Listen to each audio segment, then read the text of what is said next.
हाय दोस्तों। कैसे हैं आप लोग। तो आज की कहानी में हम देखते हैं कि किसकी जीत होती है, बंदर की या मगरमच्छ की। तो चलो आगे कहानी में बढ़ते हैं। तो कहानी में यूं है कि एक घना जंगल था, जिसके बीच में से एक विशाल नदी बहती थी। उसके किनारे एक बहुत ही घना और पुराना पेड़ था, जिसके ऊपर एक बंदर रहता था। वो दिन भर हमेशा उछलता कूदता रहता था और पेड़ के ऊपर मीठे आम, अंगूर जो भी था वो खाता रहता था। और उसी नदी में एक और विशाल मगरमच्छ भी रहता था।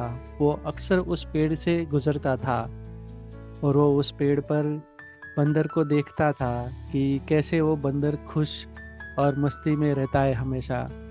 तो एक दिन वहां से गुजरते हुए वो मगरमच्छ बंदर से कहता है कि तुम बहुत ही फुर्तीले हो, बुद्धिमान लगते हो, क्या तुम मेरे दोस्त बनोगे।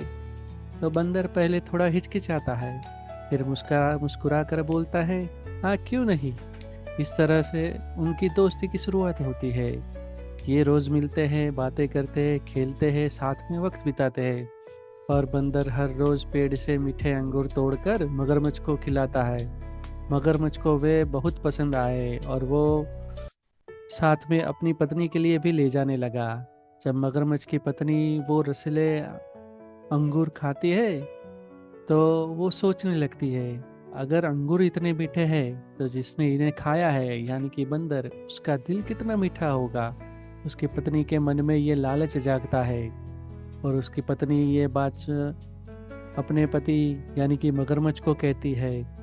तो उसका पति यानी कि मगरमच्छ असमंजस में पड़ जाता है। वो सोच में पड़ जाता है कि ये क्या कह रही है मेरी पत्नी। और वो मगरमच्छ ऐसे अपनी पत्नी की मांग के बीच और अपने दोस्त के बीच फंस जाता है। और फिर उसकी पत्नी को कहता है कि नहीं नहीं, मैं ये नहीं कर सकता, बंदर तो मेरा दोस्त है। मैं उसके साथ रोज़ाना खेलता हूँ, उसके साथ वक्त बिताता हूँ, वो मुझे अंगूर देता है। तो वो और मेरा वो उससे भी बढ़ के वो मेरा अच्छा दोस्त है। तो मैं वो फिर कैसे उसको खाने के बारे में भी सोच सकता हूँ। तो फिर पत्नी के दबाव में आकर मगरमच्छ को फिर पत्नी उसको उसके ऊपर दबाव करती है और कहती है कि नहीं, तुम्हें बंदर का दिल मेरे लिए लाना ही होगा, वरना मैं तुमसे बात नहीं करूंगी, रूठ जाऊंगी, तुमसे दूर चली जाऊंगी। तो फिर ऐसा सुनकर मगरमच्छ मायूस हो जाता है और उसकी पत्नी के दबाव में आकर वो फैसला ले लेता है और कहता है ठीक है, मैं उसका दिल तुम्हारे लिए लेके आऊँगा। तो फिर अगले दिन बंदर से मिलने जाता है, जहाँ वो उस घने पेड़ पे बैठा होता है। और वो जाके बंदर से कहता है कि मेरी पत्नी ने तुम्हें बुलाया है, तुम्हारे लिए उसने एक दावत रखी है, क्या तुम मेरे घर आकर वो दावत का लुत्फ उठाना चाहोगे। तो बंदर पहले तो थोड़ा सोच में पड़ जाता है और उसको अजीब लगता है, क्योंकि मगर ने पहले कभी उसको ऐसे नहीं बुलाया था। लेकिन उसने सोचने के बाद ये कहता है कि अच्छा चलो, अच्छा मौका है कि तुम्हारे घर भी आ जाऊंगा और तुम्हारी पत्नी से भी मिल लूंगा। पर बंदर कहता है मुझे तो तैरना आता ही नहीं है। तो मगर कहता है कि ठीक है, कोई बात नहीं, मैं तुम्हें अपनी पीठ पर बिठा के ले जाऊंगा। और फिर वह बंदर इस बात पे मान जाता है कि ठीक है चलो, मैं तुम्हारी पीठ पे बैठ जाऊंगा और अब हम दोनों तुम्हारे घर जाएंगे। तो फिर ऐसे ही दोनों मगरमच्छ और बंदर पानी के जरिए तैरते तैरते हुए, और बंदर मगरमच्छ की पीठ पे बैठकर आसपास का नज़ारा देखते हुए बंदर मगरमच्छ के घर पे पहुंचते हैं।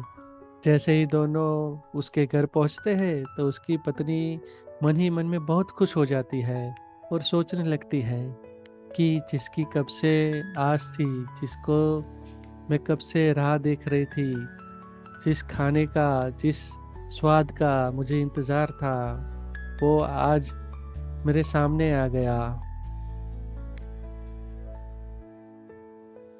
आज तो मैं उसका मीठा दिल बड़े ही प्यार से खाऊंगी और मन भर के अपने पेट की और मन की प्यास बुझाऊंगी। तो जैसे ही बंदर को मगर के घर में जाता है तो वो देखता है ना तो यहाँ खाना है और ना ही खाने के लिए कुछ तैयार किया है। तो फिर ये मगर ने मुझे यहाँ क्यों बुलाया है?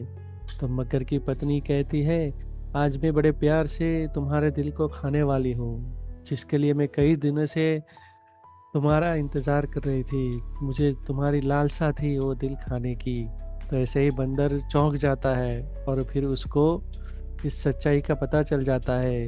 बंदर हैरान हो जाता है और फिर हम्म, चौंक जाता है और कहता है कि क्या हुआ, मगर ने मेरे साथ ऐसा क्यों किया? परंतु बंदर ये सब असमंजस, हैरान, चौंकाने वाली बातों से परेशान नहीं होता और जल्द ही खुद को संभाल लेता है और डर दिखाने की जगह वो कुछ उपाय सोचने लगता है और झूठ मूठ से हंसने लगता है और कहता है, ओह, तो तुम्हें पहले क्यों नहीं बताया? काश मुझे पहले बताया होता तो मैं तैयार रहता और मेरा तो मैं तैयार रहता। मगरमच्छ थोड़ा चौंकता है, मतलब? तो बंदर ने बड़े ही आत्मविश्वास से जवाब दिया कि मेरा दिल तो मैंने पेड़ पर ही छोड़ दिया है। मैं हमेशा अपने दिल को सुरक्षित रखता हूँ ताकि कोई खतरा ना हो। अगर तुम्हें मेरा दिल चाहिए तो पहले तुम्हें मुझे उस पेड़ के पास ले जाना होगा। मगरमच्छ को बंदर की बातों पर पूरा विश्वास हो गया और कहता है कि क्या ऐसा हो सकता है? क्या सच में ऐसा तुम कर सकते हो? और बंदर कहता है, हाँ, मैं ऐसा ही करता हूँ। और फिर बंदर बहुत और फिर मगरमच्छ और बंदर दोनों उसके घर की ओर निकलने के लिए तैयार हो जाते हैं। और बिना किसी शक के मगरमच्छ ने तुरंत ही अपनी दिशा मोड़ ली वापस की।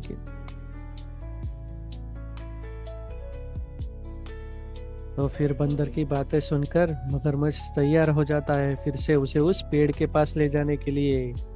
लेकिन इस बीच बंदर का दिल जोर जोर से धड़कता रहता है और वो फिर भी शांत रह कर उसकी पीठ पे बैठ के आसपास का नज़ारा देखता रहता है। और जैसे ही वो किनारे पहुंचता है उस पेड़ के पास, और तो वो बंदर बिना देरी किए एक लंबी छलांग लगा के सीधा ऊपर चढ़ जाता है और वो खुद को सुरक्षित महसूस करता है।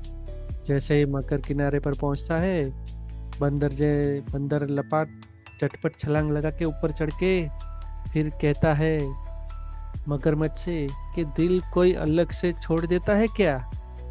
तुमने दोस्ती के साथ विश्वासघात किया है, इसलिए मैं तुमसे दोस्ती तोड़ रहा हूँ। और हाँ, ना ही आज के बाद मैं तुम्हें मिलूंगा और ना ही तुम्हारे हाथ आऊँगा और फिर ना ही कोई मीठे अंगूर दूंगा। मैंने तुम्हें दोस्त माना और तुम्हारे घर आया और तुमने मुझे ही खाने के लिए तरह पेश कर दिया।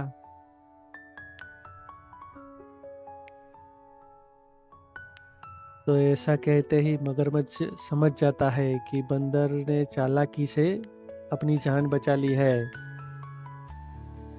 और वो नीचे देखता है और समझ जाता है कि उसने अपने लालच में ना तो सिर्फ मीठे अंगूर खोए हैं बल्कि एक सच्चे दोस्त को भी खो दिया है। और फिर ऐसे ही शर्मिंदगी के साथ वो धीरे धीरे पानी में डूब जाता है और पछतावे के साथ वहां से निकल जाता है। तो दोस्तों, आज की इस कहानी में हमें क्या सीखने को मिलता है? कि आज की इस कहानी में हमें ये सीखने को मिलता है कि लालच बुरी बला है।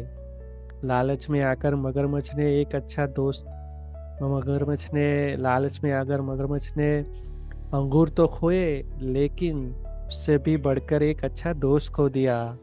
तो ठीक है दोस्तों, हम फिर मिलेंगे एक और नई कहानी के साथ। आप हमारी चैनल को लाइक सब्सक्राइब कीजिए और हम रोज ही ऐसी नई कहानियाँ आपके लिए लाते रहेंगे। ठीक है दोस्तों, टाटा बाय बाय।